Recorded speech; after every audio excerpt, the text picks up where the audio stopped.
Love me some Volvo Drift Pale Ale. What's up guys, it's Drifts and Lifts here. Alright, so today's episode, we got a decent amount of gravy for you.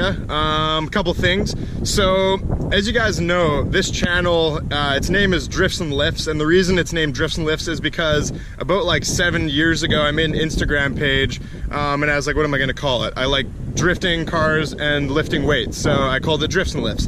I don't really show the lifting side on this channel too much. You know, it's mainly a car channel, a drifting channel, but I know some of you guys are probably lifting enthusiasts and strongman, powerlifting, CrossFit, whatever the hell you want to do. So I figured this video would be kind of cool because we're in quarantine right now. All the gyms are shut down, and I'm going to show you guys how I try to stay in shape with no gym. So I've been lifting weights for 10 years now, maybe a little bit over actually, probably about 12, even 15 years. I started when I was really young. Actually, this set of weights right here that we're gonna be using today, my parents got me this in grade 5, so I don't even know how old I was there, probably like 10 or something. But yeah, so I've been using this barbell. It's just been in my room for a long time, so we're actually gonna bust it out and use it today. So if you guys are familiar with the sport of strongman, you can kind of relate a little bit because I was actually training for my first ever amateur strongman comp leading up to, I was about a month away actually, and all this coronavirus stuff happened. So that kind of put a stop to it. But yeah, if you're curious about my lifts, guys, well, for one, I weigh 260 pounds. I'm lifetime natural, never touch steroids. You know, I mainly stick to the compound lifts, a lot of strongman, powerlifting type movements. But my best lifts ever are a 650 pound deadlift. Squat, I don't really do much squatting, but I got up like upper 400s, nothing too impressive. And I'm a lot better at carrying stuff. So in a farmer's carry, I've done 305 pounds a hand for over 100 feet. In pretty quick time actually as well. I was able to walk pretty quick with it. But that's kind of my stuff. So I'm gonna show you guys how I'm gonna stay in shape with no gym essentially. So we got this park over here, and there's a bunch of stones. Yeah, we're gonna head over there real quick. I'm with my girlfriend Sarah. She's gonna be doing some workout stuff as well. All right guys, so quickly right before we get to the strongman stuff, I'll show you just a little walk around of my roommate Oliver's new 740. So this one is 1990 automatic transmission, 740 turbo intercooler. And as you can see, this red paint, like all these red paints of this year, they're always super faded. I don't know why. But yeah, so decent car actually. We picked it up for a little more than typical Volvo cost. The going rate for Volvos these days is $500 if you guys don't already know. But we got this for $1,300. She was asking $1,500, so technically we paid 2.3 Volvos for it. I don't know math very well, but something like that. But it is a good car. So, you know, it's got 300,000 K. The interior is actually in really good shape. If you guys look at this, it's actually been really well kept. No cracks in the dash. You know, the interior is just really clean. I think someone detailed it at one point. It really doesn't look too bad. Anyway, so Oliver, I actually took him, like I said, for a rip and miss huff, and he's like, I need to get a Volvo drift car. So he actually has a 240 Volvo, and he got this, and we're gonna do some mods to it. The typical stuff, get him drifting, welded diff, boost controller, a bit of weight reduction, the usual mods. You guys know how I like to do. But yeah, so you guys will be seeing more of this car at a later date. Oliver's gonna put insurance on it and get it going really shortly here. So anyways guys, let's go lift some stones and see what we can do. All right guys, so here's my stone of choice. If you guys are doing this, I would get a stone that's like, you know, relatively difficult to lift off the ground. The shape and everything is gonna make it harder or easier depending on like the grip and that kind of thing. Lifting stones is a lot different than weights, obviously. You know, the weight's not completely balanced. It's farther out in front of you. It's harder to lift. It just is a lot more of a challenge than your typical gym apparatuses. So this stone is probably in the range of 250 pounds. Feels pretty heavy. I had my big strong friend over here the other day, and he could get it up, but he couldn't actually get it up to carry it up this hill. So I've been having some pretty good practice with it because I've been doing this almost every day now. So what I'm gonna do, guys, is I'm gonna kind of deadlift it off the ground. I'm gonna lap it, get my grip good, and then, you know, hip extension with it. And I'm gonna try to walk up this hill and then back down. So it's a really big challenge. With the weight out in front of you, you're working your upper back and your biceps a lot. Your whole back is just constantly trying to fight the weight. The weight's trying to pull you forward. You're trying to keep it balanced or whatever, right? So let's give it a go, guys. Yeah, I did this yesterday. I got up and down, and that was basically as much as I could do. So let's give it a go. All right, guys, so first set. Let's see how this goes. I found kind of a decent grip on this rock. So you want to get your hips nice and low. If you guys are doing this yourself, really try to use as much leg as you can. You don't want to use all your back. Doing this kind of workout, I'm going to warn you guys, like, you got to have a tight core. Everything's got to be solid. You can't be loose, because you can injure your back doing stuff like this, just due to the weight being in really strange places and that kind of thing, right? So I've been doing it for a while. My lower back's made out of titanium almost. So yeah, let's see how it goes. Getting it off the ground takes a lot of effort. Once I got it, I'll show you guys what's up. All right.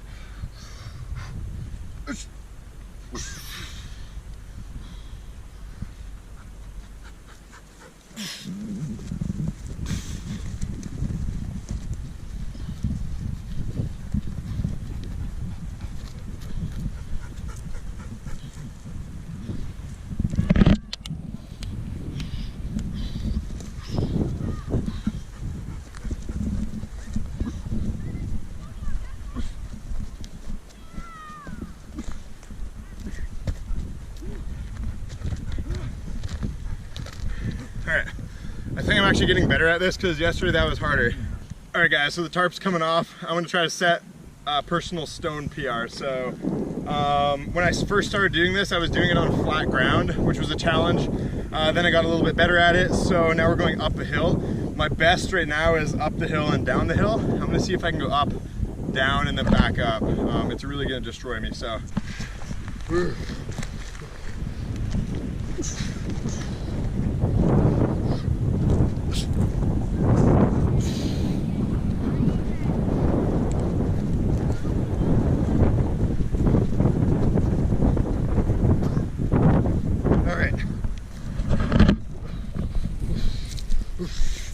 Oh, fuck.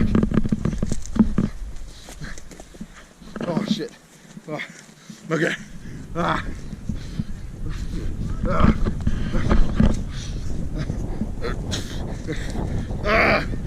Not quite. Oh, fuck.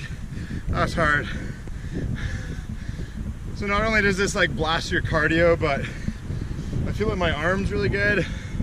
I feel like my legs everywhere, my core, my traps. I'm not gonna lose too many gains if I can do stone every day.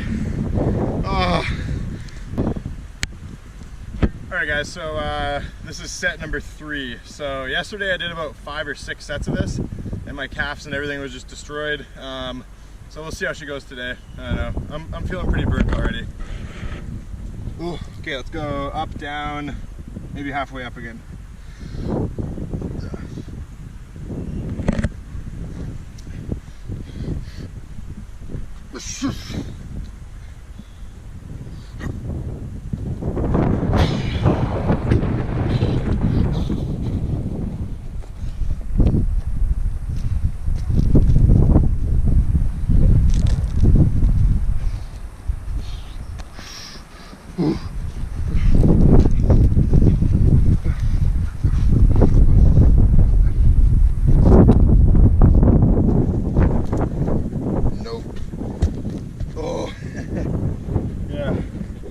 Getting weaker as the sets go by. So kind of my goal for just the stone lifting in general is just to try to progress every week. So on the day-to-day, you're going to be more fatigued and tired on different days, but as the weeks go by, I'm just going to keep track of how far I'm getting and just kind of try to beat it as I go. So yeah, that's basically how you keep a physique, or keep, you know, relative apocalyptic strength, I like to call it, because if there's an apocalypse, you're gonna be able to want to pick heavy stuff up, walk with it, press it overhead, all the good strongman stuff. So and stab people.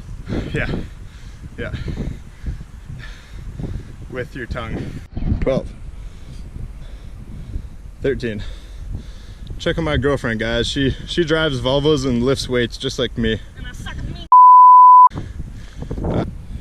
Yeah, so my kind of goal is actually to we're gonna pick up a couple more stones from the river, and I'm gonna have just kind of like a grouping of random stones to kind of change it up, just so I don't get too used to the one stone. And then hopefully we can actually borrow and rent out some weightlifting equipment from our gym, because they're going to be closed for a long time. So hopefully I'll get a log press here. That's a common strongman implement. Then I can bring it out, put it in the back of the wagon, park over there, bring it out to the park, and we can all have like an all-around strongman workout. Honestly though, guys, I think my deadlift strength and like specificity type movements may go down in strength, but I think overall hypertrophy, which is muscle gain if you don't know, and just overall conditioning and stuff, I think I'm gonna fare pretty well just doing stones and a little bit of lightweight barbell stuff. Maybe I can get, you know, a couple extra plates or whatever, but anyways guys, so that's basically a wrap up of our video today. Hope you liked it. It's something a little bit different. I'm not really going to include lifting stuff. If you guys want me to include lifting stuff, let me know in the comments. I can do that every once in a while. The channel's still about Volvo drifting, obviously. But anyways, so stuff to come for the channel. Unfortunately, actually, Ted, the white panel wagon, it's running really strange now. So I think it has a really bad boost leak, and I'm kind of a little bit weird that it may be the recirculation blow-off valve that's built into the factory turbo. So that's like the 12B Mitsubishi turbo. I think the diaphragm on it might be leaking at this point. So I actually raced my good friend Blaine in his it's like a 2000 BMW 540i M Sport 6-speed. So it has like 300 horse, and it's whatever, a decently quick car. But the other night we actually went out wagon versus the 540, and we did a couple roll races, and we also did a few races from a dig, and the wagon was actually identical to the 540. So I was pretty happy with that. Ted definitely pulls pretty good. After that night, the water pump blew, unfortunately, and I did overheat it. I put a new water pump in it just yesterday, and I took it for a drive, and the thing's running like a bag of shit. So I hope I didn't pop a head gasket. I think I caught it before it got too hot, but the temp gauge was in the red, and I didn't really notice it until it was. So yeah, we got some work going on. I actually have a really cool thing. I'm not going to mention it yet, but I had a business inquiry with Max Peating Rods. So they're sending me a few parts for me to review for free. So that's really cool. I've never actually done like a part review for any company before on the YouTube channel. I looked up their stuff, and they're pretty cool. They make actually connecting rods and a bunch of different things. So I'm going to be doing a unboxing video of the turbo they're sending me, because I want to do a turbo upgrade on the wagon anyways. It's eBay type quality stuff, but they said if there is any issues with it, I'll send it back, and they will give it to their engineers and, you know, look it over, see what went wrong. And seemed to me like they're constantly trying to improve, even though their stuff is cheap quality. You know, I'm kind of the guy that is like, if it works kind of thing. So you know, if an eBay turbo works and gives me even like 2 years of use out of it and a lot of Volvo drifting, I'd say that's a win, especially if it's only like 150 bucks, right? So anyways guys, so that's stuff to come for the channel, and that's basically a wrap up of our video. So like and subscribe for